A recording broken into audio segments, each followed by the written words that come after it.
A rubber penis is sparking controversy in India. Scientists translated a spider web into some music, and a funeral home is sued after a man hoping to be raptured instead is cremated. These are the weird stories for Wednesday on Weird AF News, the only daily weird news podcast hosted by a young man inside a closet. And it's hot right now because it's hot in Los Angeles. It's hot in this closet, but I'm here for you, baby, sweating it out. Let's do it. Rubber penises are causing controversy in India.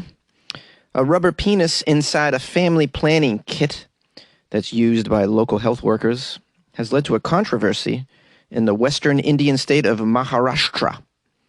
Opposition lawmakers say that the rubber models of the penises will embarrass female health workers who use these kits to spread awareness about reproductive health in the community. Some workers say they have used similar models earlier without problems. The kit also includes a rubber uterus, which hasn't really sparked any reactions whatsoever. Apparently, people are up in arms about the penis. These kits have been given to ASHAs, which is short for Accredited Social Health Activists. These ASHAs are a crucial part of India's primary and community health programs. These ASHAs perform a range of duties, including going from door to door, educating people about reproductive health and the use of contraceptives. This usually requires a lot of sensitivity, as sex is a very taboo topic in many parts of India. Sounds like these ASHAs, though, are doing a good deed. It's not easy to go door to door for anything. People slam it on you. It's hard to sell door to door. It's got to be especially hard to show up to a stranger's house with a suitcase full of dildos, trying to educate them about contraceptives and sexuality. Imagine that. It's a hard job. There's a doctor in this story, Dr. Achana Patil, director of the Public Health Department. The doctor told the media that around 25,000 of these kits that include the penis model had been distributed to health workers in rural health centers across the state. She added that the model has received negative feedback from one district called Buldana. The doctor asked about 7 ASHA workers from Buldana if they felt embarrassed about carrying the penis and uterus around with them. 2 of them refused to comment. 2 said it would be a little embarrassing to display these models in rural areas where people are pretty hesitant already to talk about sexual health, but said it was part of their jobs. The remaining workers said they had no problems using the model penis or uterus to explain concepts if needed. None of them wanted their names to be published. The doctor said no one was being forced to use these penis models or uterus models. Here's a quote. If health workers feel awkward about speaking openly about these issues, how will work get done? Now, of course, when you're dealing with the issue of sexuality in a very sensitive area, you're going to get oppositions to this. And some politicians, mainly from India's ruling party, which is called the Bharatiya Janata Party, BJP, they demand that the government take back these kits and that the government apologize for embarrassing the health workers. Here's a quote from the party's vice president, who says that government is promoting sexual indulgence with these kits. That's what's going on. They're promoting sexual indulgence with these rubber penises. I disagree, but I'm no expert.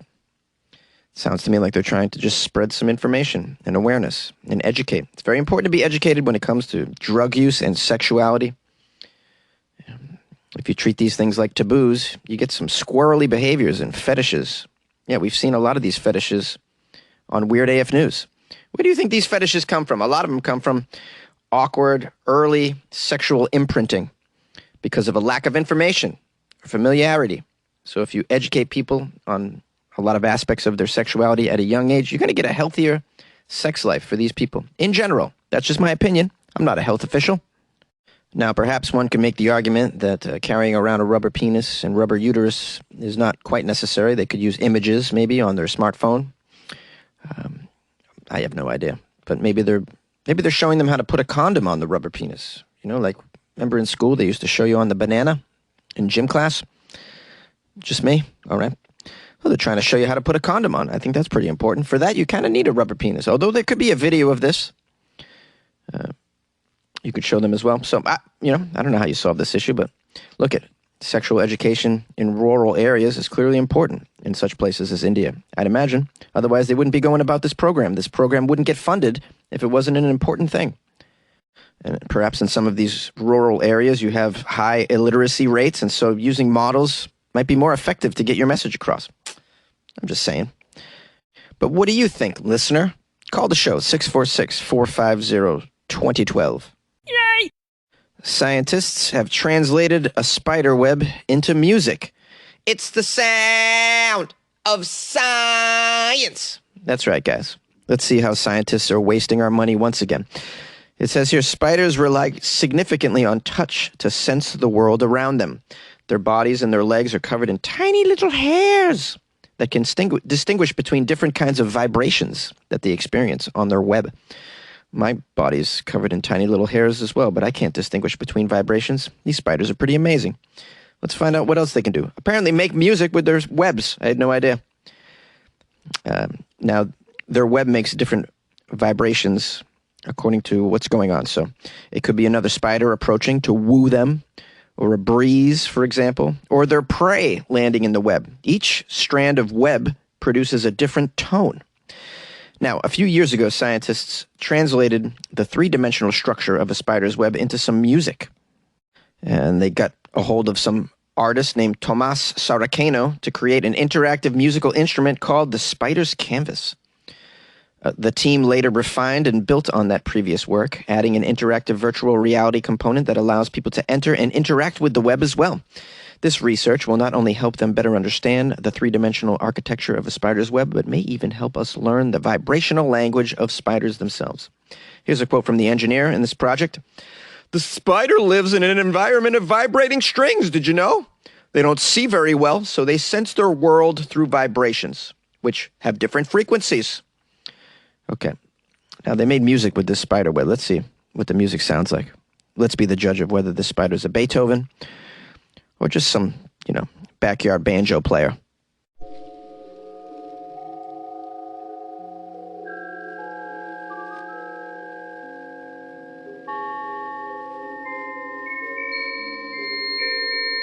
Oh, too high-pitched, man. Too high-pitched! All right, all the dogs in the neighborhood are going to be howling. All right, that was okay. I had to shut it off because I was in pain. I don't know what I expected. A Red Hot Chili Pepper cover? I don't know. Okay.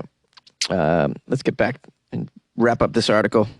It says here, a specially developed algorithm pieced together the 3D architecture of the web. To turn it into music, different sound frequencies were allocated to different strands of the web. The notes thus generated were played in patterns based on the web's structure. They also scanned a web while it was being spun, translating each step of the process into music. This means that the notes change as the structure of the web changes, and the listener can hear the process of the actual web's construction. Spider's Canvas allows audiences to hear the spider's music, but the virtual reality in which users can enter and play strands of the web themselves adds a whole new layer of experience. The virtual reality environment is really intriguing because your ears are going to pick up structural features that you might see but not immediately recognize. By hearing it and seeing it at the same time, you can really start to understand the environment that the spiders actually live in. And then he turned into a spider. Now, this is all entertaining, of course, but how useful is this information in the real world, in the world surrounding us? Finding out what kind of music a spider web can play. Meanwhile, Jonesy can't have Nutella. I'd like to enjoy some Nutella. I saw what it did on a banana. You think I want to be a bystander of Nutella? No, I want to participate. I want to participate heavily in Nutella. It looks amazing. It's a nice little healthy dessert, Nutella on a banana, seems to me. But I can't have it without scratching my armpits for 7 hours. Have you ever had armpits that were so itchy that you wanted to rip them out? Anyone? Yeah, the nut allergy is a real disease. And yet science is doing this shit? I can't get on board. You like podcasts? You're listening to my podcast. Maybe you thought to yourself, I'd like to make a podcast Too difficult? No, not with Anchor. Anchor has free creation tools that allow you to record and edit your podcast from your phone or your computer. Anchor distributes your podcast to Apple, Spotify, Stitcher, and more. They have advertising integration, so you can even make a little money off your podcast. Everything you need to make a podcast in one place. Download the free Anchor app or go to anchor.fm to get started. And good luck with your podcast. Good luck with your creation. Good luck with your life, man. A funeral home has been sued after a man hoping to be raptured was actually cremated. Jonesboro, Arkansas. No relation to your host here. A Jonesboro attorney has filed a lawsuit against a Little Rock, Arkansas funeral home after his clients claim the funeral home cremated their loved one against their wishes, preventing the deceased from being, quote, raptured following the second coming. Let's find out some more information about this raptured following the second coming. We haven't had the second coming yet. I don't know when that's going to happen. That's when Jesus comes back. Is that correct? Jesus is not going to be pleased when he hears the music we've made for him, because it's really no bueno at the end of the day. Have you heard this Jesus music before? No good. Jesus might be impressed with the stained glass. There's some beautiful stained glass, but also all the images of his face bleeding, that might not be too pleasing to him. There's a lot of images of Jesus with blood all over his face. I don't think he's going to want to see that when he comes back. That's just my opinion. I didn't go to school for religion. I was just raised Catholic, that's all. According to the lawsuit, Harold Lee of Pauline, South Carolina, wanted to be buried next to his parents at a Arkansas cemetery after he died on Thanksgiving Day. Oh, what a terrible day to go. The lawsuit filed by the family said Harold was transferred to a funeral home based on his final wishes. They claim that the family made arrangements with the Roller McNutt Funeral Home for the purposes of the transfer and the funeral arrangements, casket purchase, and internment. Being extremely religious, the suit states that Harold, quote, strictly desired not to be cremated as he believed his body would be raptured following the second coming. However, the funeral home notified the family that they accidentally cremated the body.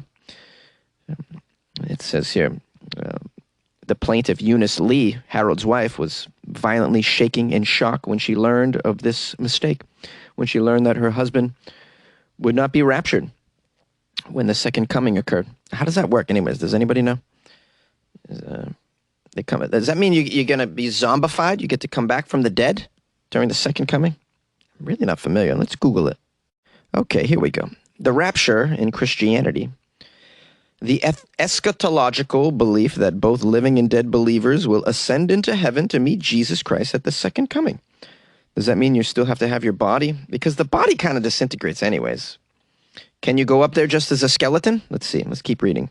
The belief in the rapture emerged from the anticipation that Jesus would return to redeem all members of the church. The term rapture, however, appears nowhere in the New Testament.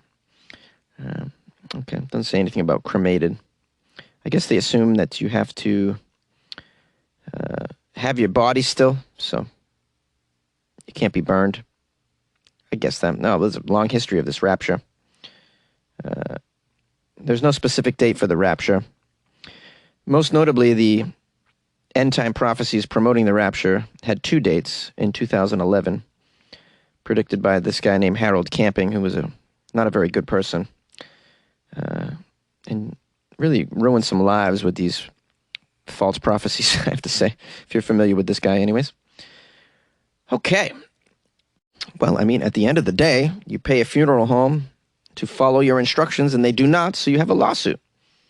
Whether you believe in the rapture or not, it seems highly unlikely that this rapture thing is going to take place and the second coming and all of that. But hey, you know, people believe what they want to believe. I played Dungeons & Dragons for many years. I really believed I was a 14th level cleric, and I built my world around it, really.